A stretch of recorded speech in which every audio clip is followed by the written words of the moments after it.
What's good? This is JVB representing SPD, and that is sportsperdiem.com. The Chicago Bears have now lost 4 straight games. They lose yet again on prime time. It wasn't as embarrassing as it has been in the past, but the Bears lose a very frustrating 29-27 final to the Pittsburgh Steelers. There was some good in this game, there was some bad in this game, and there was just some damn frustration in this game. Tony Correnti and his officiating crew, they was trash last night. I'm not even saying it because I'm a Bears fan and because they lost. If the Bears would have won this game, I would have still been talking about the officiating, how bad the officiating was last night on Monday Night Football. Of course, the biggest call in the game came late in the game when it really mattered, when Cassius Marsh, the Bears linebacker, got the sack on Ben Roethlisberger, and he was staring at the Steelers sideline. He played for the Steelers last season, and he was just looking over there, and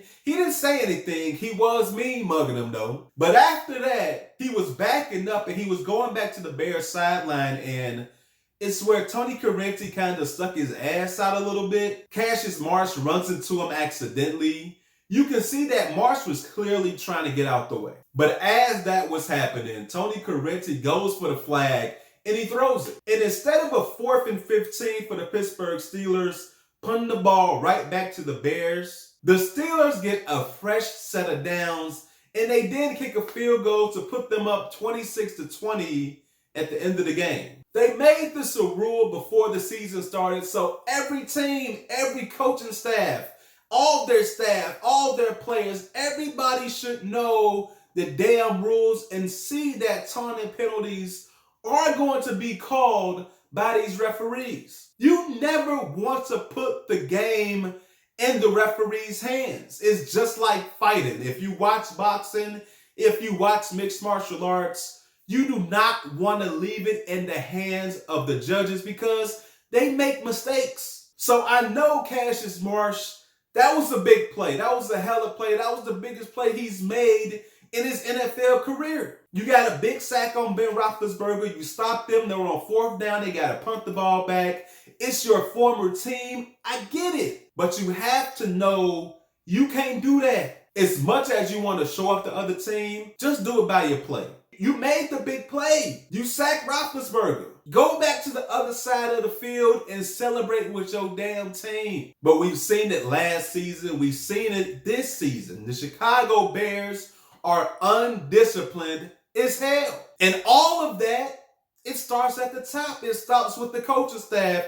It starts with the head coach and Matt Nagy. You really have to get in these guys' head that if they fuck up, they're going to be sitting on the bench. They're going to be spectating. When a guy goes out there and they swinging at another player with a helmet on like a dumbass, that's costing you. The officiating was horrible in that game, but at the end of the day, you cannot let those officials screw up the game and make calls like that at such a critical point in the game. Justin Fields had the best game so far in his young NFL career. He's not Jesus with the football. Maybe one day. But he's showing all of us what he can do. And he's doing it on a big stage on Monday Night Football on the road in a hostile territory against the Pittsburgh Steelers. Talking about the officiating, the bad officiating, Justin Fields didn't get no calls. Ben Roethlisberger is getting hit practically at the same time he's throwing the ball. They're calling rough for the passer. But Justin Fields is getting his ass kicked after he threw the ball.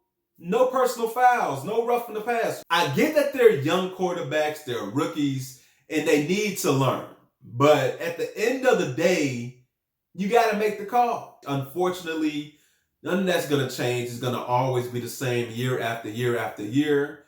But despite all that, Justin Fields had a hell of a game, his best game yet as professional in the NFL. When the Bears were trying to stay in this game, they were down 26-20 at this point. Justin Fields goes out there and he drives his team down the field. A beautiful deep ball to Allen Robinson to put the Bears in the red zone. And then he follows that up with a touchdown pass, rolling out, finding Darnell Mooney, touchdown Bears. Cairo Santos gets the extra point.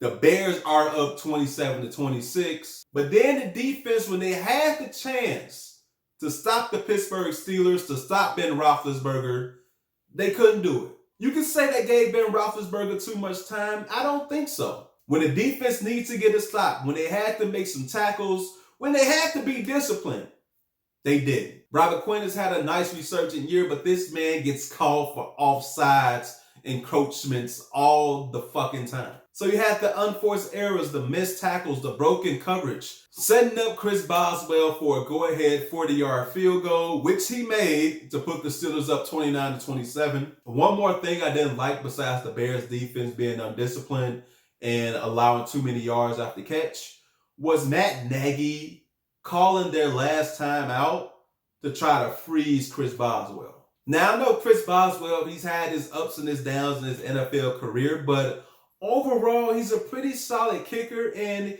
he already made two 50-plus yard field goals earlier in the game. So if I was Matt Nagy and the Bears in that situation, my mindset is that he's going to make this field goal. He's going to make a 40-yard field goal. So I should keep this timeout because we're going to be losing. Matt Nagy calls the timeout, so they're out of timeouts now. And they're also losing by 2. So when the Bears offense gets the ball back, now they got to play the sideline game. But if they had that timeout, when they were getting up to midfield, they could have took a shot down the middle. I love how the tight ends were actually being used in this game. Cole Kmet had the best game of his young career. And Jimmy Graham made a big catch down the middle late in the game. And he should have had a touchdown catch from Justin Fields, but the officials are fucking trash. And they caught James Daniels for a legal chop block when it clearly wasn't an illegal chop block because he was within the tackle box. But I wanted Matt Nagy to hold on to that timeout in case the Bears were losing, which they were, and Justin Fields drove down the field. They were playing a sideline game, like I said, but if they would have found the middle and got one of those tight ends, they would have got probably a decent chunk of yards. It wouldn't have been a 65-yard field goal for Cairo Santos. I kind of feel sorry for little Cairo Santos too because he had to kick a 65-yard field goal to win the game and also keep his little field goal streak up, but unfortunately he couldn't do neither because he missed the field goal, so the streak is over, and also the Bears lose 29-27 to the Pittsburgh Steelers on Monday Night Football. It was a tough game. It was a frustrating game. More frustrating because Justin Fields had the best game he's had as a pro so far. And all the mishaps, all the personal foul calls, the taunting calls, the bad officiating, all that wrapped up into one, the Bears being undisciplined, it led to the Bears losing this game. This Bears team ain't going nowhere. Matt Nagy, hopefully he's not here next season, but we want to see these young guys, Justin Fields, Cole Kmet, David Montgomery, Darnell Mooney, Khalil Herbert, all these young guys continuing to grow. Even on the offensive line, the young guys you got on the offensive line, the Sam Mustafers, the Larry Borms, you want to see these guys continuing to grow. It's not always going to look pretty. We know that. We've witnessed the Cleveland Browns game. We've witnessed the Tampa Bay Buccaneers game this season. Those were fucking shit shows. You're going to see the mistakes. You're going to see the moments where you like, oh, what the hell were you doing, Justin? But then we're going to see games like this week against the Pittsburgh Steelers on Monday Night Football under the lights. We're going to see moments like Justin Fields against the 49ers last week. I didn't do a video on it, but that run last week against the 49ers, that shit will be played in his highlight reel forever. Justin Fields loves to play in the pocket. He loves to be a pocket quarterback. But when you got that skill, it has to be shown to his full capability. Don't have this guy sitting in the pocket all day like he's Tom Brady or Drew Bledsoe or somebody that's not athletic. This guy's athletic. This guy can move around, and he should be moving around, whether that's running and throwing the ball or that's just tucking the ball and running it by himself. These last two games weren't wins from the Bears, but we're seeing Justin Fields mature before our eyes, and that's all we can expect and all we should want as Bears fans, because at the end of the day, it's a marathon. It is not a sprint. Let's see how this goes for not only the rest of this season, but for years to come. That's the hope that we have, that I have here in Chicago as a Bears fan. But I'm out. Like the video and share the video, and do not forget to subscribe to the channel. Until next time, take it easy. God bless. Peace.